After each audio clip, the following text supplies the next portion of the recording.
$3,363.51. That's how much it costs to register a 2020 Ferrari F8. Let's talk about it. So I made a video a couple weeks ago on my YouTube channel about buying and reselling supercars. I've done that since the age of 18. Not with supercars, I started with buying and reselling Honda Civics, Ford Mustangs, Hyundai Genesis, and then as I began to do better, I took that same concept and scaled it up to supercars. With that being said, a question, as I plan to make around $30,000 to $40,000 profit reselling my Ferrari F8, a question was, well, what about registration? What about ownership expenses? What about insurance? Let's go ahead and break it down. The whole focus of today's video is just because you begin to do well doesn't mean that you have to aimlessly blow all of your money. You can still enjoy your cars if you're a big car guy, but do it in an effective way where you actually can either minimize how much money you lose and or actually turn it around for a profit. I hope you learned something new, and of course, consider subscribing. So when it comes down to registration, that's one of the biggest expenses that a lot of people bring up of, what about sales tax? What about, registration?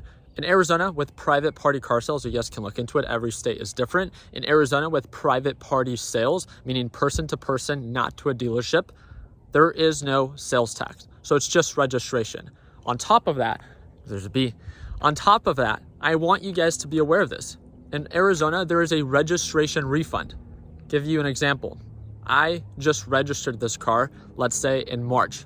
Let's say I sell it in 2 months, but I paid for the full 12 months of registration.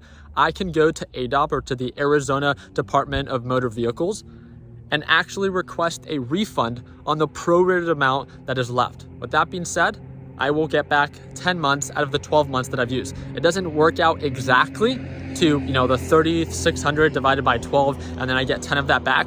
It's prorated to some degree. But with that being said, it's still really cool to at least receive some form of refund after not owning the car for the entire 12 months. I'm not too sure if all of my Arizona people were aware of that. Now let's talk about insurance. How much is it for a 27-year-old? That's me. Yes, I'm no longer 21, 22, or 23. I'm 27 years old. So how much is it a month to register this vehicle? First off, I don't have the cleanest driving record, so don't want to use that as an example, but I do have some stacked up discounts. One thing that adds the biggest discount, and again, this is just me sharing what it is that I do, not recommending it for anyone, but I want you guys to be aware.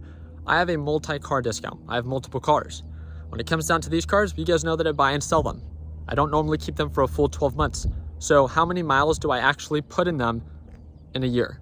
Probably $2,000 to $3,000 per vehicle. I have a Lamborghini, I have a Ferrari, I have a Tesla. On average, I put about 2,000 to 3,000 miles per vehicle. So with that being said, when it comes down to my insurance company, I make sure that they're aware that I only drive it about 2,000 to 3,000 miles a year.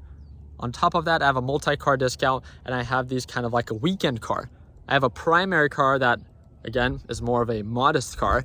And then I have these cars that I have as vehicles on my policy that I only drive about 2,000 to 3,000 miles a year. I'm not too sure if you've implemented this when it comes down to your insurance policy, but it's taken my and my friend's insurance policy way down because we really do drive them very little. And especially when it comes down to my driving habits, I drive to the gym, I drive to my office, and I drive to Chipotle. That's about it. I don't really drive very far, especially not with these vehicles. So I want to make sure that my coverage falls within those means. To insure this Ferrari 2020 F8, I'll show you guys the exact dollar amount. With that being said, again, not very expensive in comparison to what people think that it costs to insure a supercar. And one of the last things that you should ask is, well, how much is the maintenance? A question that everyone loves to ask. And I'm just sharing based off of my experience. I'm not, just the average person, I guess. But I only keep these vehicles for about 2 to 6 months. So I normally try to buy them maintained so I don't have to take on that expense. But yeah, I've occasionally had to change tires relatively. Yeah, they're about twice as expensive as a normal vehicle. So you should take that into consideration. When it comes down to like oil changes and stuff like that, I've only had to do an oil change in one of my supercars. And that was my McLaren 720S. And that was right above $3,300, if I'm not mistaken. Yes, that is pretty expensive. But the way that I view it is, if you followed me for a while, you guys have seen the number of supercars that I've gone through, from GTRs to Audi R8s to Lamborghinis to Ferraris, multiple Lamborghinis.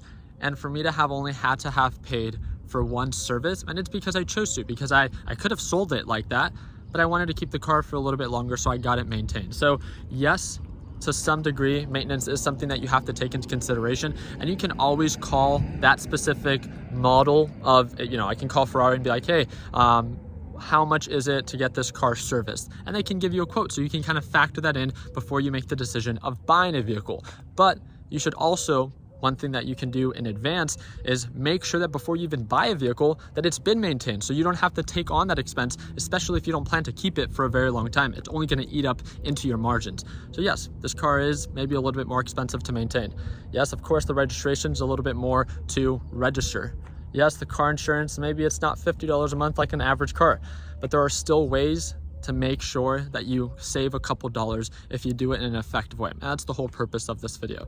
I love encouraging you guys that are beginning to do very, very well to not just be motivated by being able to afford these cars, but knowing that there's a way and a route to actually do it in a very cash effective way. So I really hope that you guys learned something new in this video. If you guys did, I hope that I earned your thumbs up. Please consider subscribing. We can stay connected. My Instagram is going to be down in the description.